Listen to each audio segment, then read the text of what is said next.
پتھر میں ایک نقص ہے کہ وہ کبھی پگھلتا نہیں ہے، لیکن پتھر میں ایک خوبی بھی ہے، وہ کبھی بدلتا نہیں ہے۔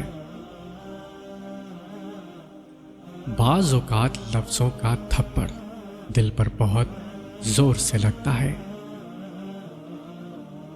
برائی ڈھونڈنے کا شوق ہے تو آئینے کا استعمال کریں، دوربین کا نہیں۔ اگر کوئی آپ کی فکر کرتا ہے تو اس کی قدر کرو، کیونکہ دنیا میں تماشائی زیادہ اور فکر کرنے والے بہت کم ہوتے ہیں۔ طوفان آنا بھی ضروری ہے زندگی میں، تاکہ پتہ چلے کون ہاتھ پکڑ کر بھاگ رہا ہے اور کون ہاتھ چھوڑ کر۔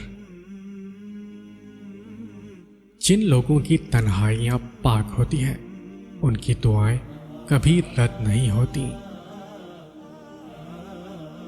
کسی کو ایسے ہی خود سے الگ نہ کرنا، بچھڑے ہوئے چند سوکھے پتے پورے جنگل کو آگ لگا دیتے ہیں۔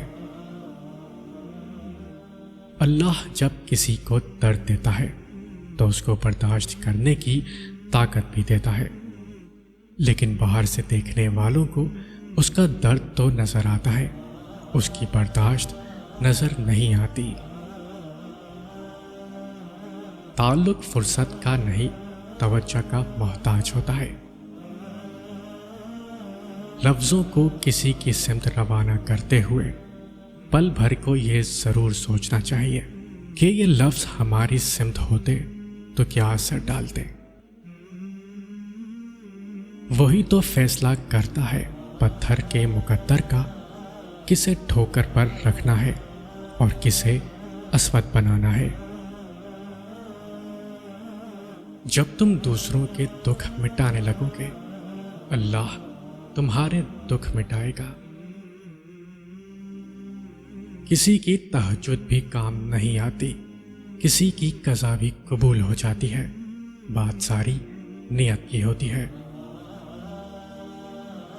وہ دل ہی کیا جس میں اللہ نہ ہو، وہ زندگی ہی کیا جس میں بندگی نہ ہو، وہ حکومت ہی کیا جس میں انصاف نہ ہو، وہ زبان ہی کیا جس میں مٹھاس نہ ہو، وہ رزق ہی کیا جس میں حلال نہ ہو، اور وہ اولاد ہی کیا جس کو خیال نہ ہو۔ یہ جو فجر کے وقت کی خاموشی اور سکون ہوتا ہے، یہ دنیا کی کسی دولت اور آسائش میں نہیں مل سکتا۔